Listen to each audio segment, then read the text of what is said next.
Now to another good idea, and imagine a machine that could power your house for free. Well, that's exactly what two Australian inventors claim they've developed.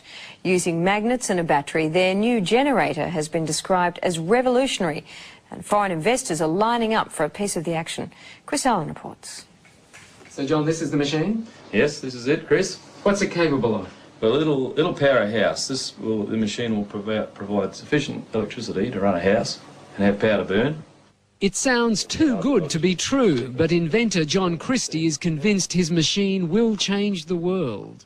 So, John, basically you're saying this machine can produce 5 times as much power as it consumes? Yes, it does. This one, exactly as we see it, it does. And in fact, it can produce more than that.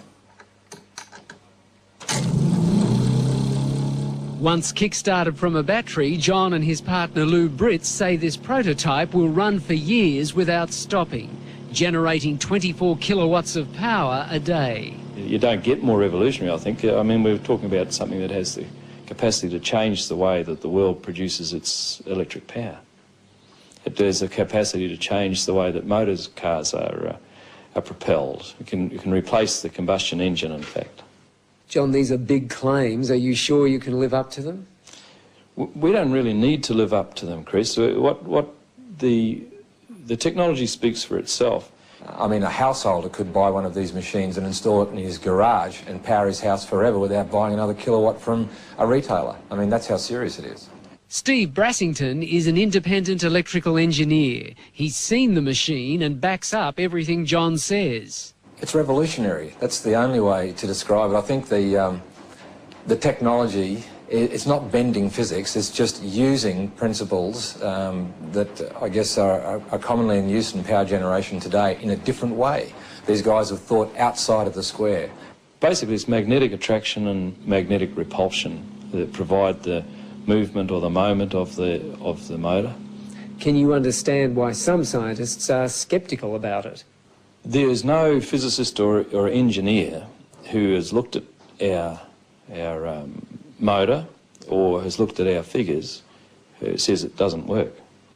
Lou is an electrician and John a businessman in Cairns in far north Queensland. The two unlikely inventors have been tinkering with their machine for 6 years. They've applied for an international patent and have been swamped by people wanting a piece of the action. These are the coils. We mentioned the coils don't get hot. Local businessman Alex Roma is one of the many offering money to help develop the generator. If it proves up to be what they say it is, it certainly would be something I'd invest in. John has also spoken to millionaire inventor George Lewin, the man who came up with the Triton workbench and who's now setting up a fund to stop Australian inventions going overseas. There's an opportunity here, I think, to share an invention with the world that is beyond anything that we've ever contemplated before. Scientists here at the local university say while they're interested in John's machine, they're also cautious. They say if the machine can generate as much power as John says it can, then they will have to rewrite some of the laws of physics.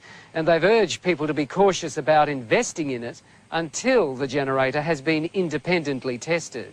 Anybody who says it doesn't work hasn't seen it or hasn't looked at our figures. They haven't reviewed it. If they look at it, they'll all agree with us that it does work. John says the household generator should be available in a year and sell for about $5,000. If he's right, it will make him much more. And how much do you think your technology could be worth to you? I have absolutely no idea. We could be talking about millions of dollars here? Yes, very definitely talking millions of dollars, but I'd hesitate to even take a stab at it. Good idea.